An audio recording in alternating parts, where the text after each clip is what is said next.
Hello everyone, आप सभी का हमारे YouTube channel US virtual campus में स्वागत है। बच्चों, आज की इस वीडियो सेशन में हम लोग एससी हार्डविक पर बात करेंगे और एससी हार्डविक के आज हम लोग वॉल्यूम 1 के लेसन 10 को देखेंगे। इस लेसन 10 में टोटल 20 वर्ड्स हैं जो कि बहुत इंपॉर्टेंट है।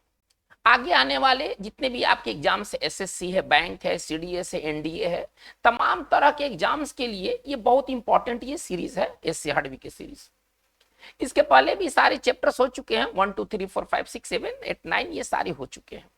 आज हम लोग लेसन 10 के बारे में बात करेंगे। ये आपके ना सिर्फ एंटोसिनोनिम्स को अच्छा करेंगे बल्कि आपके इंग्लिश के अंडरस्टैंडिंग को भी ये बढ़ाने में काफी मदद करेंगे। यदि आपके पास इंग्लिश के वर्ड्स नहीं है या बहुत अच्छे स्टॉक नहीं है तो इंग्लिश जो लिखा हुआ होता है उसका हिंदी निकालने में आपको परेशानी जरूर होगा। और जब तक आप इंग्लिश का हिंदी नहीं कर लेते हैं आप प्रश्न तक आप मतलब प्रश्न के आंसर तक आप नहीं पहुंच पाएंगे। तो चलिए आज के इस वीडियो सेशन की शुरुआत करते हैं। हमारा फर्स्ट वर्ड है एक्सेस। हमारा जो फर्स्ट वर्ड है वॉल्यूम 1 लेसन 10 में वो फर्स्ट वर्ड है एक्सेस। एक्सेस के बारे में हम देखते हैं कि एक्सेस पार्ट ऑफ स्पीच से क्या है, तो पार्ट ऑफ स्पीच से ये नाउन है और आवश्यकता पड़ने पर एक्सेस के साथ हम प्रीपोजिशन टू का यूज करेंगे। ये टू एक फिक्स प्रीपोजिशन जो एक्सेस के साथ लगता है। अब एक्सेस के क्या सिनोनिम्स होंगे, एक्सेस के क्या हिंदी होता है। एक्सेस के दो तरह के हिंदी काम करते हैं। एक एक्सेस का मतलब होता है प्रवेश द्वार, है ना, एंट्री पॉइंट को एक्सेस कहते हैं। तो इसका जो इसके दो अर्थ आएंगे, एक आपके आएंगे इंट्रेंस, एक आपके आएंगे इंट्रेंस या एंट्री, आप इसको समझिए प्रवेश द्वार या प्रवेश मार्ग। एक एक्सेस जो होता है वो प्रवेश मार्ग होता है किसी जगह पर जाने के लिए। जैसे कि इसे सेंटेंस हम बना सकते हैं, जैसे कि अगर कहना है कि इस भवन में बगल से प्रवेश द्वार है, फ्रंट से प्रवेश द्वार नहीं है, बगल से प्रवेश द्वार है, हमको ऐसा कहना है। तो हम कैसे लिखेंगे दिस, हम इसको ऐसे लिखेंगे दिस बिल्डिंग, ठीक है ना, has side access. This building है साइड एक्सेस। इसका मतलब क्या हुआ कि इस भवन में जो प्रवेश द्वार है वो साइड से है, फ्रंट से नहीं है। तो एक्सेस का मतलब एक होता है प्रवेश द्वार। चलिए, एक्सेस का जो दूसरा अर्थ है उसका अर्थ है अनुमति। कहीं पर जाने की अनुमति को एक्सेस कहते हैं। अगर किसी को ये एक्सेस प्राप्त है तो उसको, है ना, कानूनी तौर पर वो अधिकार प्राप्त है कि वो कहीं पर जा सकता है। तो इसका इसका जो मतलब कहने का मतलब है, इसका क्या होगा, इसका सिनोनिम्स की अगर हम बात करें तो इसका होगा एडमिशन, है ना। एडमिशन, एडमिशन का मतलब स्कूल वाला एडमिशन नहीं है। एडमिशन का मतलब वहां तक जाने की अनुमति, ठीक है ना, प्रवेश अनुमति, आप इसको समझ लीजिए। प्रवेश अनुमति को हम लोग एडमिशन कहते हैं। या इसके लिए हम दूसरा भी हम वर्ड इस्तेमाल कर सकते हैं, लेकिन एडमिशन एक बहुत अच्छा ये वर्ड है। और इसका मतलब क्या होता है, इसका मतलब होता है, अगर सिंपल अगर हम भाषा में बात करें तो इसका मतलब हम अनुमति ले सकते हैं, ठीक है ना। एडमिशन का मतलब हम अनुमति ले सकते हैं। जैसे कि किसी विद्यार्थी को एग्जामिनेशन हॉल में बैठने की अनुमति नहीं दिया गया। अगर इसको अगर हमें बनाना है तो कैसे बनाएंगे, द स्टूडेंट वाज, ठीक है ना, डिनाइड, उसको मना किया गया, डिनाइड, ठीक है ना। चलिए, access to, denied access preposition क्या लेगा, प्रीपोजिशन प्लेस समझ लेते हैं, to the examination hall, to the examination, ठीक है ना, हॉल। इसका मतलब ये हुआ कि स्टूडेंट को एग्जामिनेशन हॉल में अनुमति का मतलब अनुमति को डिनाई कर दिया गया, नकार दिया गया, मतलब उसको परीक्षा में बैठने नहीं दिया गया। तो चलिए, हमारा ये रहा एक्सेस। हमारा जो सेकंड वर्ड है एक्सेस के बाद हम लोग चलते हैं अल्टरनेट। हमारा जो दूसरा वर्ड होगा वो होगा अल्टरनेट। चलिए, हमारा जो सेकंड वर्ड है वो है अल्टरनेट। अल्टरनेट एडजेक्टिव है। चलिए, अल्टरनेट का मतलब क्या होता है, प्रत्येक दूसरा, एक छोड़कर दूसरा को अल्टरनेट कहते हैं। एवरी सेकेंड, इसको अगर हम सिनोनिम्स के बारे में बात करें तो इसका सिनोनिम्स हम क्या लिख सकते हैं, इसका सिनोनिम्स लिख सकते हैं एवरी सेकेंड। प्रत्येक दूसरा को, है ना, एक छोड़कर दूसरा अल्टरनेट कहलाता है। जैसे कि अगर अल्टरनेट संडे अगर मैं कहूं तो इसका मतलब होगा एक संडे, फिर एक गैप होगा, फिर नेक्स्ट संडे। तो एक संडे को छोड़ करके जो अगला संडे आएगा वो अल्टरनेट संडे होगा। तो एवरी सेकेंड इसका एक सिनोनिम्स है ना। इसको हम कह सकते हैं प्रत्येक दूसरा, ठीक है ना, एक हम इसको कह सकते हैं प्रत्येक दूसरा। जैसे इस पर एक हम सेंटेंस देखते हैं, ठीक है ना, अल्टरनेट को बेहतर समझने के लिए। स्पेशल क्लासेस ठीक है ना, are arranged, special classes are arranged on alternate Sundays. चलिए, इसका मतलब क्या हुआ कि जो एक संडे छोड़ करके दूसरे संडे को विशेष कक्षाएं चलाई जाते हैं। ठीक है ना, special classes are arranged on alternate Sunday. तो ये हमारा अल्टरनेट का यूज रहा। चलिए, अब हम लोग वर्ड नंबर थर्ड की ओर मूव करते हैं, देखते हैं कि वर्ड नंबर हमारा थर्ड क्या है। तो वर्ड है अल्टरनेटिव, हमारा वर्ड नंबर थर्ड है अल्टरनेटिव। चलिए, अल्टरनेटिव पार्ट ऑफ स्पीच से एडजेक्टिव भी है और ये नाउन भी है, ये दोनों है। अल्टरनेटिव का इस्तेमाल हम एडजेक्टिव के रूप में भी करते हैं और नाउन के रूप में भी करते हैं, लेकिन इस वीडियो सेशन में हम लोग अल्टरनेट को नाउन के रूप में लेके चलेंगे। चलिए, ये नाउन है। अल्टरनेट को हम लोग अल्टरनेटिव को हम लोग नाउन के रूप में इसको देखेंगे। अल्टरनेटिव आवश्यकता पड़ने पर प्रीपोजिशन क्या लेगा, इसके साथ फिक्स प्रीपोजिशन टू है। देखिए, सभी वर्ड के साथ फिक्स प्रीपोजिशन नहीं होते हैं। कुछ वर्ड है जिसके साथ फिक्स प्रीपोजिशन है और कुछ वर्ड है जिसके साथ कोई फिक्स प्रीपोजिशन नहीं है, वहां जरूरत के आधार पर हम प्रीपोजिशन का यूज करते हैं। लेकिन कुछ ऐसे वर्ड्स हैं जिनके साथ प्रीपोजिशन तय होता है। अब हिंदी चाहे कुछ भी हो, हिंदी हो को, में, से, लिए, ठीक है ना, हिंदी चाहे कुछ भी क्यों ना हो, इससे कोई लेना देना नहीं है। अगर हम उस पर्टिकुलर वर्ड का अगर हम यूज करके सेंटेंस बनाते हैं तो उसके साथ हम वही प्रीपोजिशन लगाएंगे जो लगता है। ठीक है, अब जैसे कि देखिए, पहले अल्टरनेटिव को हम लोग लेके चलते हैं। अल्टरनेटिव का अर्थ क्या होता है, विकल्प। ठीक है ना, अल्टरनेटिव का अर्थ होता है विकल्प। चलिए, इसके सिनोनिम्स क्या क्या हो जाएंगे भाई, इसके सिनोनिम्स हो जाएगा चॉइस, ऑप्शन। ठीक है ना, इसके ये सिनोनिम्स हो जाएंगे और इसका हिंदी जो होगा वो क्या होगा, विकल्प। चलिए, हमें कहना है, हमें एक सेंटेंस बनाना है, कड़ी मेहनत का है ना विकल्प नहीं है, कड़ी मेहनत का विकल्प नहीं है, हमको ऐसा सेंटेंस बनाना है, या कोई विकल्प नहीं है, हमको ऐसा सेंटेंस बनाना है। चलिए, कैसे लिखेंगे, अगर हमको कहना है कि कड़ी मेहनत का कोई विकल्प नहीं है, देयर इज, पहले कोई विकल्प नहीं है, पहले इतना उठा लेते हैं, there is no alternative, there is no alternative. देखिए, अब यहीं पर हमें प्रीपोजिशन का यूज समझना है। अब हमें का अंग्रेजी लिखना है, का अंग्रेजी पता नहीं क्या होता है, ये हमें जानकारी नहीं है, लेकिन हमें ये जानकारी है कि अगर अल्टरनेटिव का यूज करके अगर सेंटेंस बनाया जाए तो इसके साथ प्रीपोजिशन टू लगेगा जो कि पहले से फिक्स है। अब हम का अंग्रेजी नहीं खोजेंगे, बल्कि हम ये खोजेंगे कि अल्टरनेटिव क्या लेता है। तो अगर आप इसको पढ़ेंगे तो पाएंगे कि अल्टरनेटिव के बाद आने वाला प्रीपोजिशन टू होता है। तो हम इसको कैसे डील करेंगे, there is no alternative to. चलिए, कड़ी मेहनत के लिए हम लिख सकते हैं हार्ड वर्क। ठीक है ना, अब हमारा ये सेंटेंस कंप्लीट है, there is no alternative to hard work. चलिए, हम लोग वर्ड नंबर 4 की ओर मूव करते हैं। ये सारे वर्ड्स बहुत इंपॉर्टेंट वर्ड है, जैसे कन्फाइड। अब वर्ड नंबर 4 है कन्फाइड। चलिए, कन्फाइड वर्ब है, पहले हम ये समझते हैं। और कन्फाइड प्रीपोजिशन क्या लेता है, थोड़ा सा इसको भी देख लेते हैं। कन्फाइड के साथ प्रीपोजिशन हम टू का प्रयोग करेंगे। ये सारे फिक्स प्रीपोजिशन है। अभी हम लोगों ने जैसे एक्सेस के साथ देखा, चलिए थोड़ा सा एक बार इसको देखा जाए।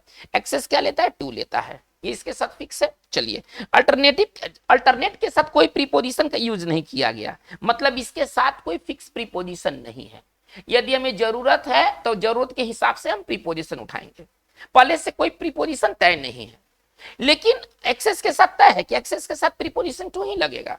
जैसे कि देखिए, यहां पर एक इस्तेमाल किया गया है एक्सेस टू। इसी प्रकार आप देखेंगे कि अल्टरनेटिव के साथ प्रीपोजिशन टू फिक्स है। आपका ये वीडियो सेशन आपको तो वर्ड के हिंदी के बारे में जानकारी दे ही रहा है, साथ साथ आपका प्रीपोजिशन भी अच्छा कर रहा है।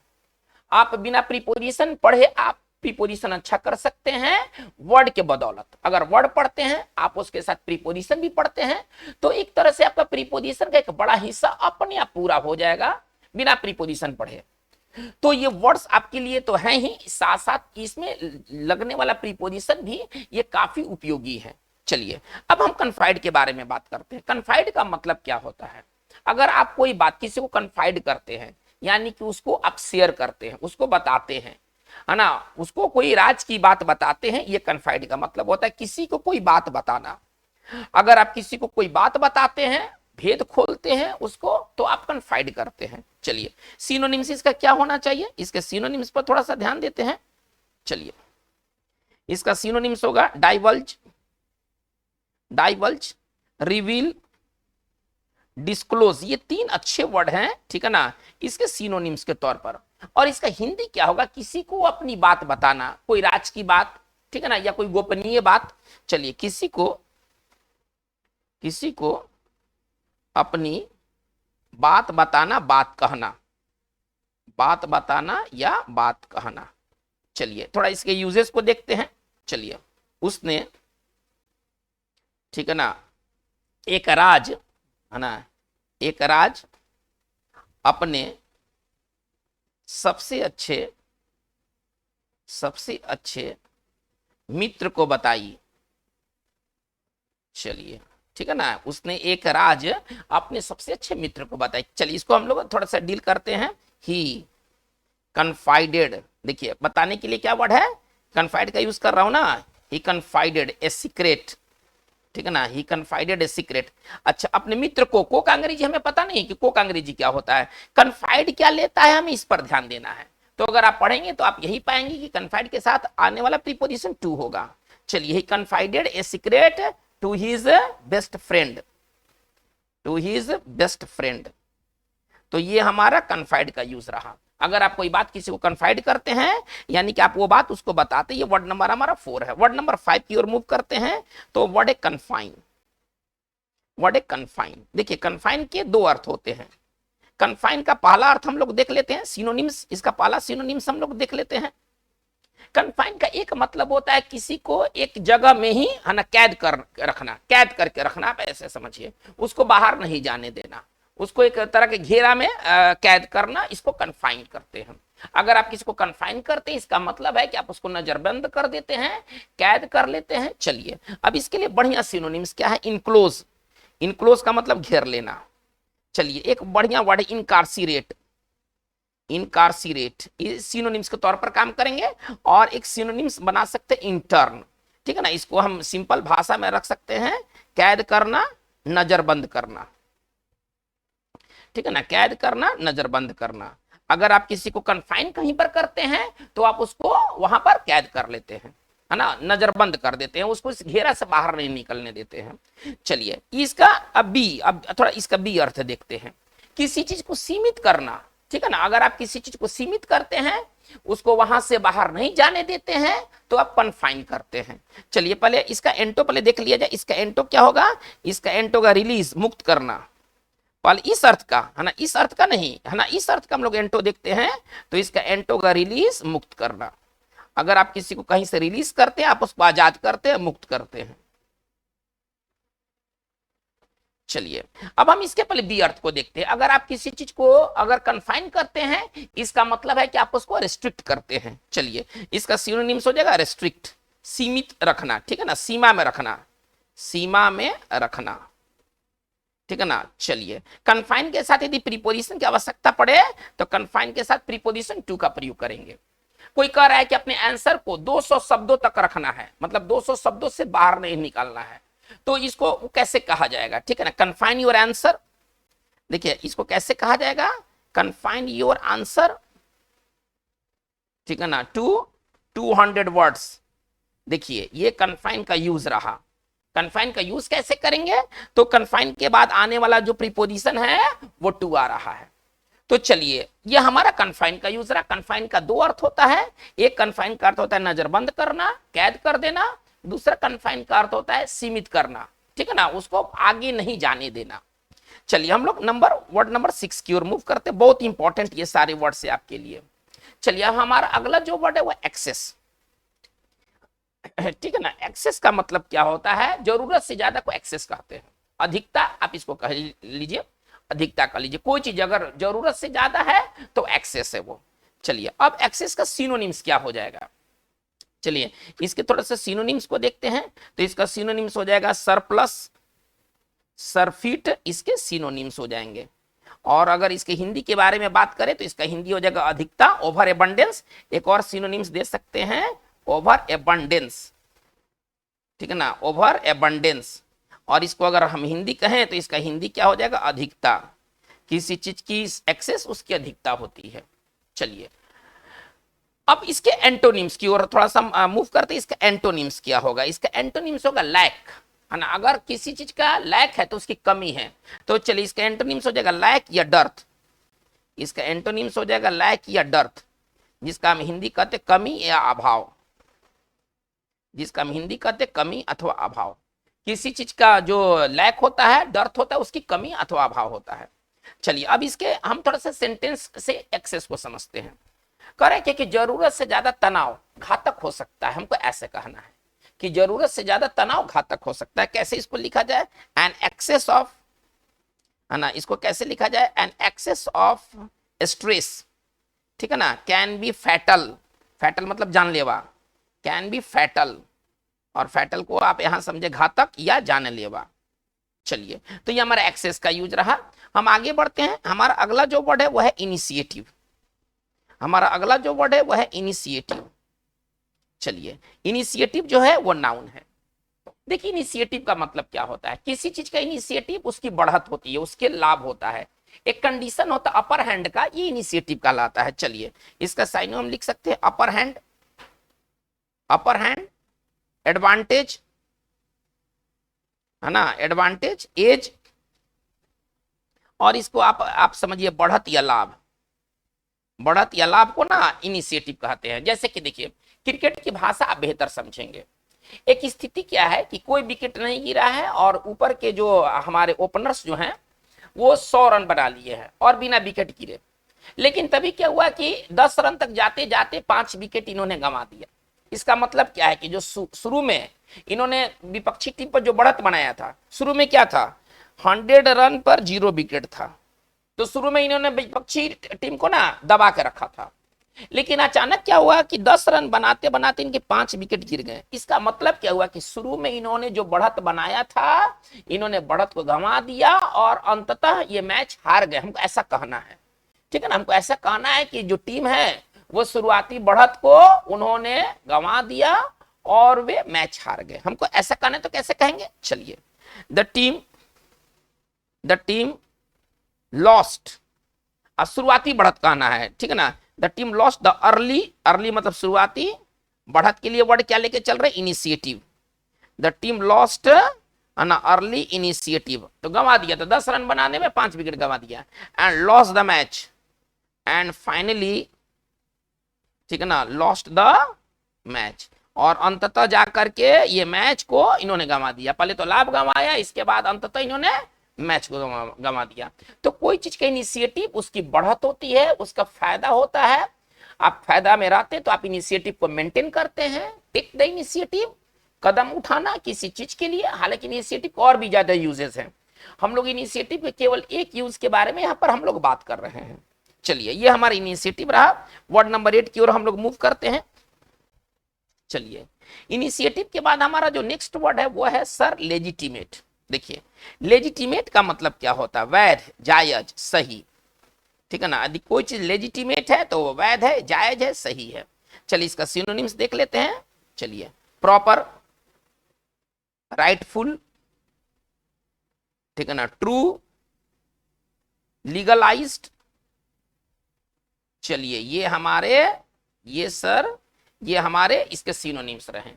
तो अगर कोई चीज अगर लेजिटिमेट है तो कानून के नजर में वो उचित है, वो सही है, इसको आप कह सकते हैं वैध, जायज, वैध या जायज। और जो कानून के नजर में जो गलत है तो इसका अपोजिट क्या हो जाएगा, इलेजिटिमेट। इसका जो अपोजिट हो जाएगा वो हो जाएगा इलेजिटिमेट। अगर कोई चीज अगर इलेजिटिमेट है तो वो नाजायज है, जो कानून के अनुसार जो नहीं है, ठीक है ना। आप इसको सिंपल भाषा में समझ सकते हैं, नाजायज। जैसे कि हमें एक सेंटेंस डील करना है, ठीक है ना, और इसे हमें लेजिटिमेट अथवा इलेजिटिमेट पूरी तरह समझ में आ जाएगा। चलिए पुलिस ने उसके सभी नाजायज धंधों को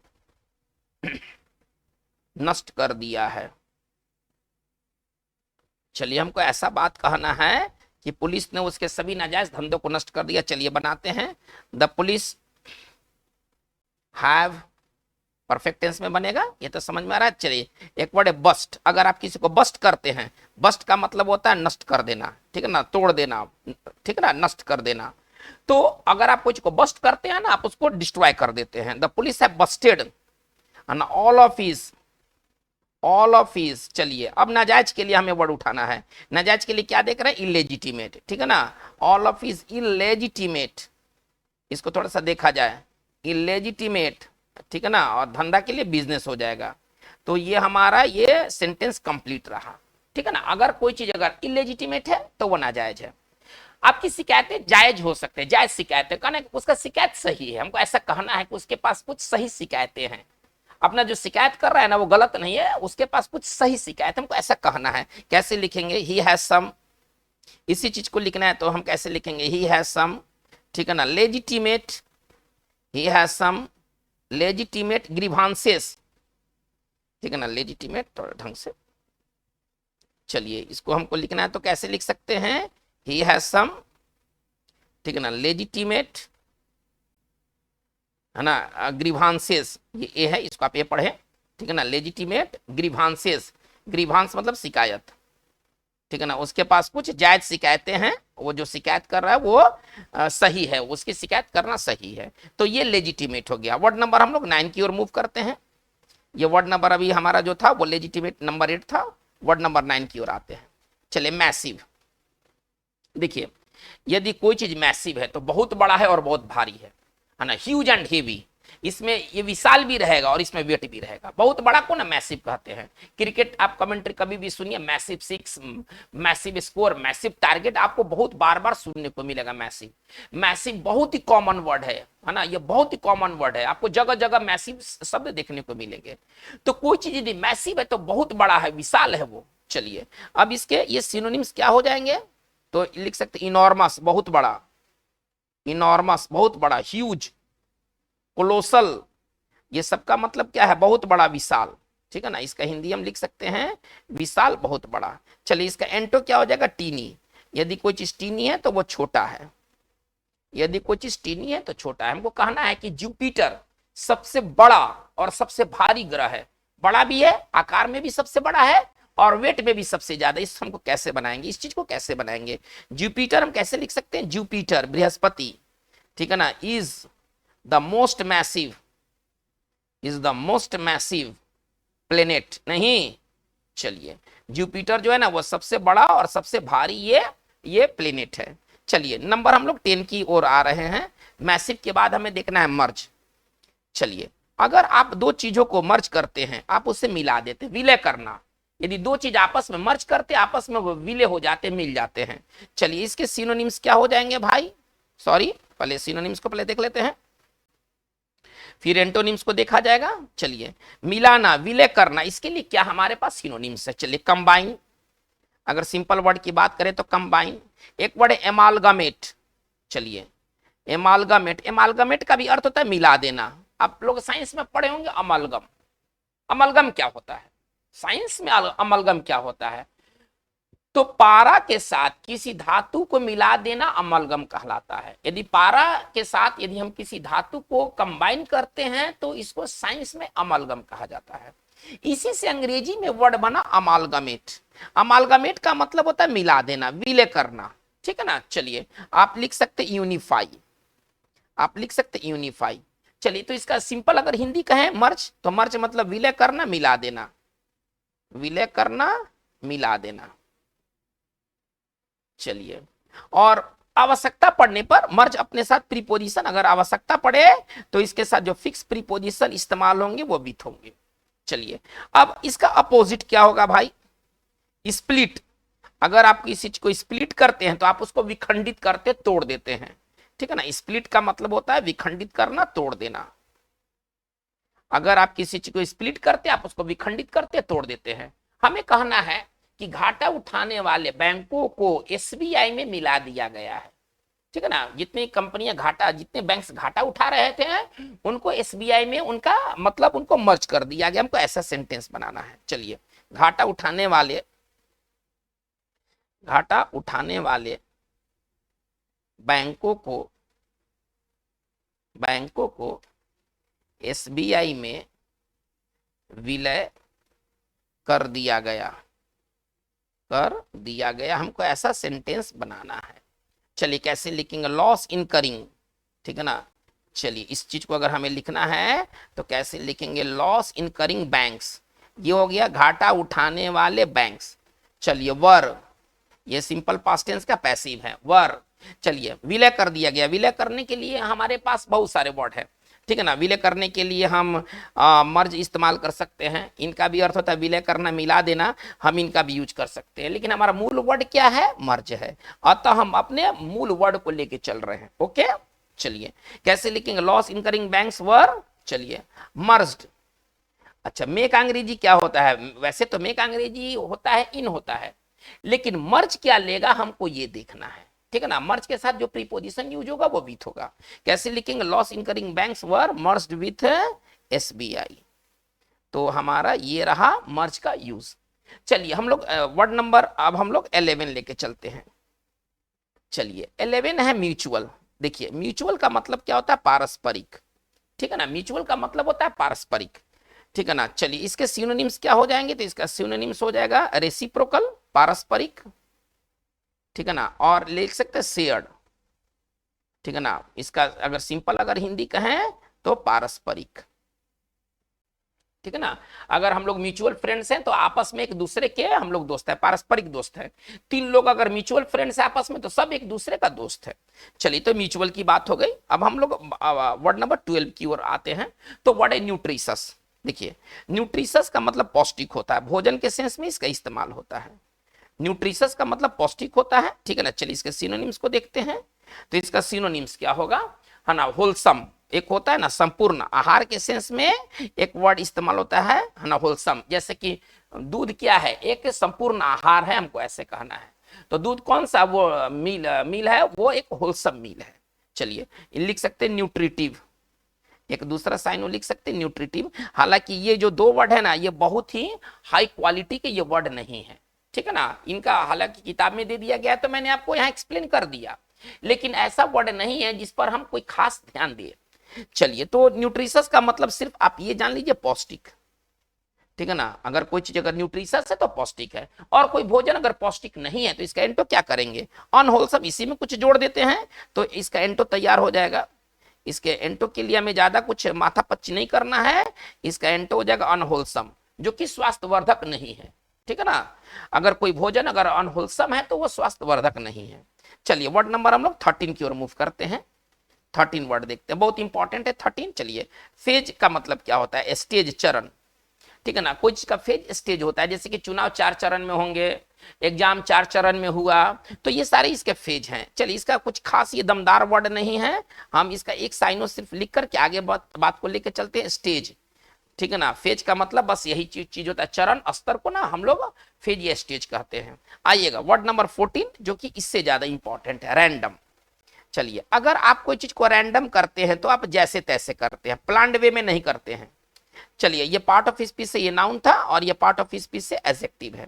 चलिए रैंडम एडजेक्टिव है। रैंडम का मतलब क्या होता है, यदि कोई चीज को अगर आप रैंडम वे में करते हैं तो आप जैसे तैसे करते हैं, कोई खास आपका लक्ष्य नहीं होता है, ठीक है। चलिए अब इसके सिनोनिम्स क्या हो जाएंगे, तो इसका सिनोनिम्स हो जाएगा अनप्लान्ड, अनप्लान्ड या अनसिस्टमेटिक, या अनसिस्टमेटिक, और इसको हम कह सकते हैं जैसे तैसे, जैसे तैसे, अव्यवस्थित, है ना। यदि कोई चीज यदि रैंडम है तो वो जैसे तैसे अव्यवस्थित है, कोई टारगेटेड वो चीज नहीं है। जैसे कि आप लोग प्रोबेबिलिटी पढ़ते हैं, परमुटेशन कॉम्बिनेशन पढ़ते हैं, तो प्रोबेबिलिटी में आप देखिएगा उसमें एक सवाल आता है कि एक थैला है, उसमें लाल, ब्लू, पीला, नीला गेंद है, आप हाथ डालते हैं और उसमें से सिलेक्ट करते हैं आप गेंद को, लेकिन आपको पता नहीं है कि कौन सा गेंद आपके हाथ में आएगा, पीला आएगा या लाल आएगा। तो आपका सिलेक्शन कौन सा सिलेक्शन है, आपका सिलेक्शन एक रैंडम सिलेक्शन है।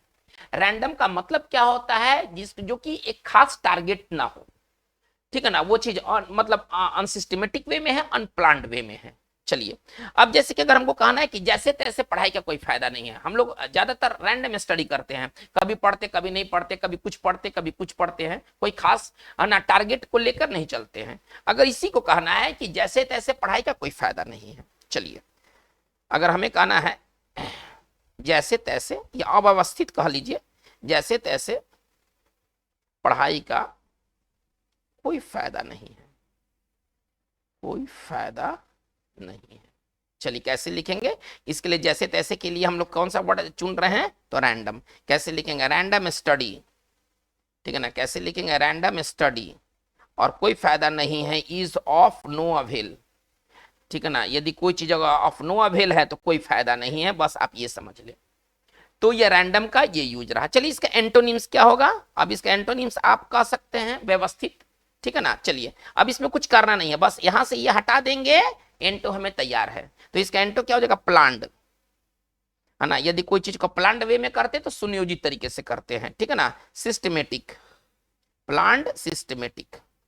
और आप इसको सिंपल अगर हिंदी में कहें तो आप इसको लिख सकते हैं व्यवस्थित। चलिए वर्ड नंबर हम लोग आते हैं 15 के तरफ। चलिए रैंडम के बाद हमारा अगला वर्ड है रैवेज। देखिए रैवेज का मतलब क्या होता है, तहस नहस कर देना। अगर आप कोई चीज को रैवेज वर्ब है, पहले इसके सिनोनिम्स को देखते हैं। चलिए अगर आप कोई चीज रैवेज करते हैं तो आप उसको तहस नहस कर देते हैं, ले वेस्ट। चलिए इसको हम लिख सकते हैं ले वेस्ट, तहस नहस करना। रेक हैवोक, ठीक है ना, रेक हैवोक, तहस नहस करना, ठीक है ना। चलिए डिवास्टेट, ये इसके सारे सिनोनिम्स हो गए। तो इसको आप सिंपल भाषा में कह सकते हैं तहस नहस करना, बर्बाद कर देना, ठीक है ना, तहस नहस करना, बर्बाद करना। अगर आप कोई चीज को अगर आप रैवेज करते हैं, आप उसको तहस नहस कर देते, बर्बाद कर देते हैं। हमको कहना है कि सीरिया क्या हालत है, सीरिया जो है ना गृह युद्ध से तबाह हो चुका है, बर्बाद हो गया है, पूरा तहस नहस हो गया, हमको ऐसा कहना है, ठीक है ना। सच्चाई से कोई मतलब नहीं है। कैसे इसको लिखेंगे, सीरिया, ठीक है ना, हैज बीन, ठीक है ना, रैवेज्ड बाई, है ना, बर्बाद हो गया है, बाई सिविल वार, लोग आपस में लड़ रहे हैं, गृह युद्ध ने, है ना, सीरिया को तबाह कर दिया है, तहस नहस कर दिया। हमको कहना है कि जो पूरा क्षेत्र है वो बाढ़ से तहस नहस हो गया, बाढ़ में उसको बर्बाद कर दिया। कैसे लिखेंगे, द इंटायर एरिया, एक और सेंटेंस देखते हैं, the entire area is ravaged, the entire area is ravaged by floods, ठीक है ना, the entire area is ravaged by floods. चलिए ये वर्ड नंबर हमारा 15 था। वर्ड नंबर 16 की ओर मूव करते हैं। ये सारे बहुत इंपॉर्टेंट वर्ड्स हैं। चलिए रिमोर्स, रिमोर्स देखिए, रिमोर्स नाउन है, पार्ट ऑफ स्पीच से क्या है, ये नाउन है, हमें समझना होगा। और आवश्यकता पड़ने पर रिमोर्स अपने साथ प्रीपोजिशन फोर लेगा। चलिए रिमोर्स का मतलब होता है पश्चाताप, पछतावा।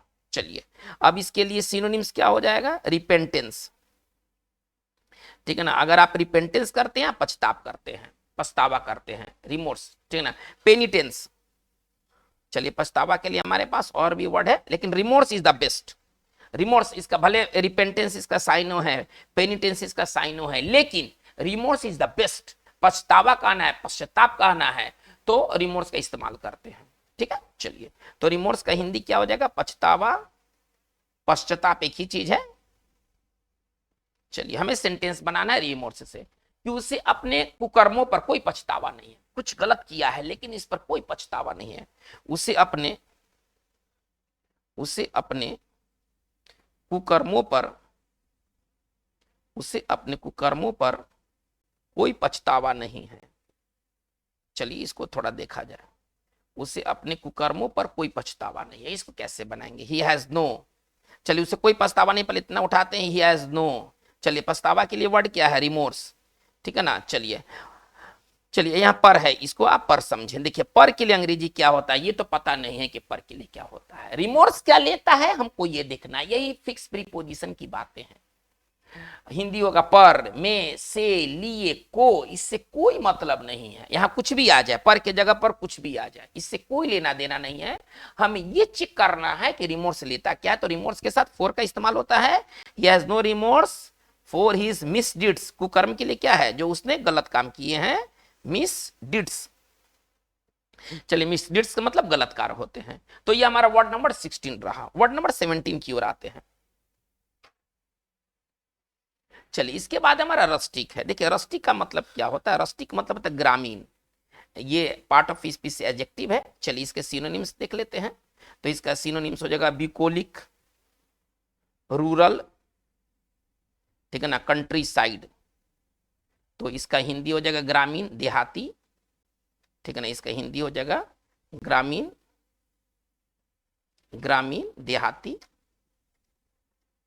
चलिए हमको कहना है कि वो एक ग्रामीण क्षेत्र पृष्ठभूमि से वो बिलोंग करता है, जुड़ा हुआ है, मतलब उसका जो पृष्ठभूमि है वो गांव का पृष्ठभूमि, हमको ऐसे कहना है कि इसको सिंपल तरीका से लिखा जा सकता है, ठीक है ना। He has an rustic background, he has a rustic background, यानी कि उसकी जो पृष्ठभूमि है वो ग्रामीण है, he has a rustic background। चलिए इसका अपोजिट यहीं पर कर लेते हैं, रस्टिक एंटो क्या हो जाएगा, अर्बन, शहरी, ठीक है ना। रस्टिक मतलब ग्रामीण और अर्बन का मतलब होता है शहरी, तो ये हमारा ये रस्टिक रहा। वर्ड नंबर 18 की ओर मूव करते हैं। वर्ड नंबर 18 को थोड़ा सा देखते हैं। वर्ड नंबर 18 क्या है, सोम्बर। देखिए अगर आप सोम्बर हैं तो आप है ना सीरियस है, सैड है, सीरियस है, एकदम उदास है, और थोड़ा सा अंदर में खुन्नस है, आपका खीस भर गया है आपको, ठीक है ना, आप ऐसे समझिए। तो ये सोम्बर एडजेक्टिव है, इसका कैसे लिखेंगे, सैड एंड सीरियस, है ना। कोई व्यक्ति है ना सैड है और सीरियस है, आप ऐसा समझिए। इसका सिंपल अगर हिंदी कहें तो उदास, सोम्बर मतलब उदास। चलिए इसका एंटो क्या हो जाएगा, इसका एंटो हो जाएगा चीयरफुल, प्रसन्न, है ना। इसका एंटो हो जाएगा चीयरफुल, प्रसन्न।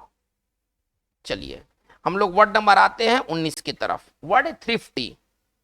वर्ड है थ्रिफ्टी। थ्रिफ्टी का मतलब क्या होता है, देखिए यदि कोई व्यक्ति थ्रिफ्टी है, ये एडजेक्टिव है, पहले पार्ट ऑफ स्पीच से तो समझे कि एडजेक्टिव है। चलिए इसके सिनोनिम्स क्या होंगे भाई, इसके थोड़े से सिनोनिम्स को देखते हैं। यदि कोई व्यक्ति थ्रिफ्टी है तो सोच समझकर खर्च करता है ना।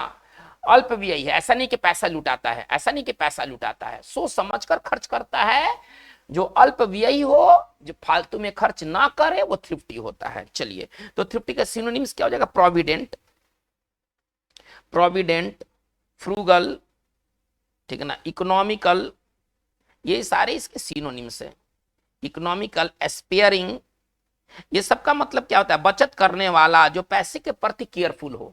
केयरफुल, इसको तोड़कर लिखा जाए तो कैसे लिखेंगे, केयरफुल विथ मनी, जो पैसे के मामलों में सतर्क रहे, पैसों को जैसे तैसे ना उड़ाए। चलिए इसका एंटो क्या हो जाएगा, इसका एंटो हो जाएगा एक्स्ट्रावेजांट, खर्चीला, ठीक है ना। इसका एंटो हो जाएगा एक्स्ट्रावेजांट, खर्चीला। प्रोफिलगेट, इसका एक एंटो हो जाएगा प्रोफिलगेट, और इसका अगर हिंदी कहें तो इसका हिंदी होता है खर्चीला। चलिए ये हमारा फ्रूगल, जैसे कि अगर हमको कहना है कि वो एक उसका आदत है ना बचत बचत करने वाला आदत है, चीजों को लुटाता नहीं, हमको ऐसे कहना है, हम कैसे लिखेंगे, ही हैज, है ना, he has thrifty habits, he has thrifty habits. इसका हिंदी क्या निकलेगा कि उसमें बचत करने वाले गुण हैं, वो चीजों को लुटाता नहीं है। और हमारा इस चैप्टर का लास्ट वर्ड जो है वो है वेन। वेन, देखिए वेन नाउन भी है और वेन वर्ब भी है, वेन नाउन भी है, वेन वर्ब भी है। चलिए हम इसको वेन को वर्ब के रूप में देख रहे हैं। वेन का मतलब होगा धीरे धीरे कम हो जाना। यदि कोई चीज वेन होता है तो वो धीरे धीरे घट जाता है, कम होता है। चलिए अब इसके लिए क्या इसका साइन होगा, इसका साइन जो होगा वो क्या होगा, तो चलिए डिक्रीज, डिक्रीज, डिविंडल। चलिए और देखते हैं, ठीक है ना, subside, Peter out, Peter out, और ये सब का मतलब है धीरे धीरे खत्म हो जाना, धीरे धीरे कम होना, धीरे धीरे कम होना। चलिए हमको कहना है कि पढ़ाई में उसकी रुचि अब धीरे धीरे खत्म हो रही है, हमको ऐसे कहना है, ठीक है ना। पढ़ाई में उसकी रुचि धीरे धीरे खत्म हो रही है या खत्म हो चुकी है, हमको ऐसे भी कह सकते हैं। कैसे लिखेंगे, हिज इंटरेस्ट, हिज इंटरेस्ट, उसकी रुचि, इन स्टडीज, इन स्टडीज, ठीक है ना, हैज कंटिन्यूड, ठीक है ना, टू वेन। चलिए अब इसका एंटो यहीं पर हम कर देते हैं। इसका एंटो क्या होगा, बढ़ना, ठीक है ना, इंक्रीज, ग्रो। इसका एंटो हो जाएगा इंक्रीज या ग्रो। यदि कोई चीज अगर इंक्रीज करता है, ग्रो करता है, तो वो बढ़ता है, ठीक है ना। इसका दोनों का हिंदी क्या हो जाएगा, बढ़ना।